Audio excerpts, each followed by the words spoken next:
Hey folks, day four is a wrap for me, and I wanted to give a couple more updates. The first one, and this has been asked a few times, is how do we boost damage? Now, I had some sort of tips on how to crit cap yourself in the last video, but one thing I want to say, and a few people have pointed this out, is that this is a very defensively oriented setup, at least in the POBs. You can trade some of that survivability, not all of it. You're still going to be, a high evasion build. But you can trade things like determination and swap in like a double herald setup, purity and ash, or perma hatred. Go hatred instead of determination, and then as you progress farther, you can add in some more tankiness later. That's perfectly reasonable. A lot of times, having high damage in PoE feels better than having high survivability, and I tend to typically play that way. I focus the league start build for this league on defensive, because I know that people who put out builds that are glass cannons often just get roasted, and sometimes those just aren't fun to play if that's not what you're specifically looking for. And there's enough damage here once you get above like a moderate investment threshold that it's going to feel fine in my opinion.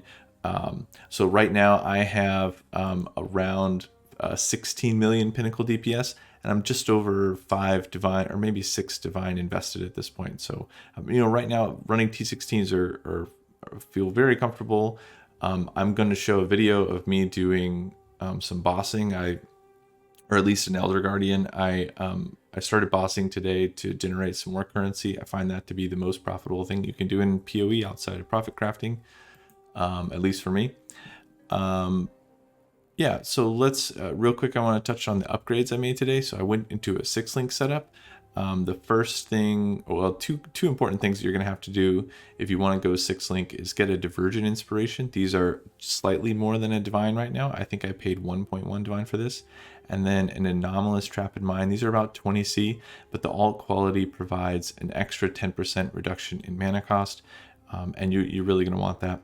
And then outside of that, Skin of the Lords. I'm still trying to brainstorm a way that lots of people can get +2 gems chests, but basically what I've been doing is just sort of scouring trade for +2 gems uniques. So this is a Shadow Stitch. I paid 3 divine for it.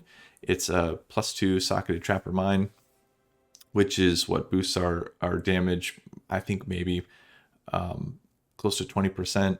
Explosive Trap gets a ton of damage from levels. So the more levels you can get, the better. That's why Skin of the Lords is so strong for this. But Skin of the Lords this league is outrageously expensive, even Skin of the Loyal. So probably if you're looking for a recommendation from me, I would say two things. One is if you can get a Skin of the Loyal, that one level is going to feel really nice. That's a lot of extra damage, something like 12%.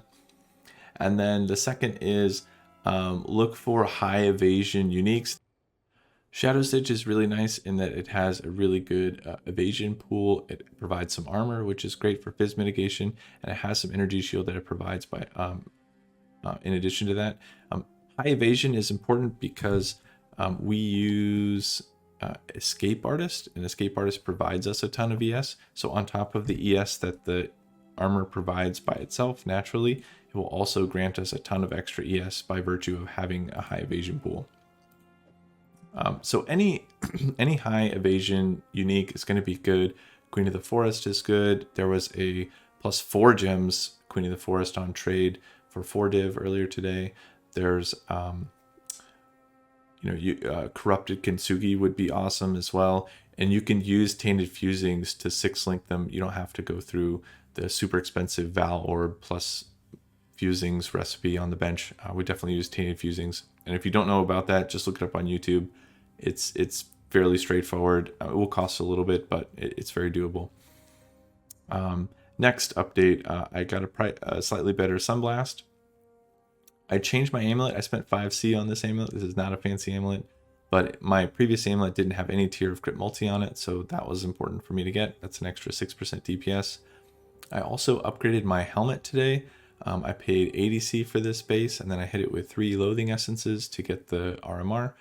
And this is working really well for me. It's an extra 19% DPS. And then I think that those are the only upgrades. Oh, actually, that's not entirely true. One of the things this build is starved on is strength. And so I got a very cheap lethal pride. I think I paid 20C or 25C for this.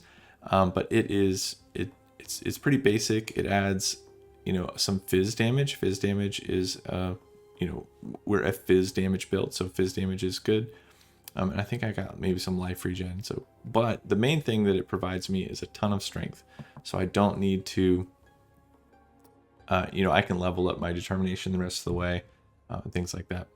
I think right now I'm sitting around 16 million pinnacle DPS, and I'll show you what running an Elder Guardian looks like on that. Basically, the Elder Guardians are almost insta-phasing, and I've switched to bossing for profit, which is what I primarily do with this build. This build is designed to be a speed bosser, and then once you get into self chill, it becomes a very fast speed bosser. So yeah, I think that's all I have for today. Oh, actually, that's not entirely true. One more thing. So this alternating scepter, these are on the market now with spell critical strike chance. People have been dropping these into the Crucible. There were multiple with 4% spell crit chance. This one I paid 35C for. I plan on using this right away as soon as I can get this leveled up. As much crit as we can get, the better. Yeah, I think that's all I have for today. It'll be a shorter update, and I'll catch you guys in the next one.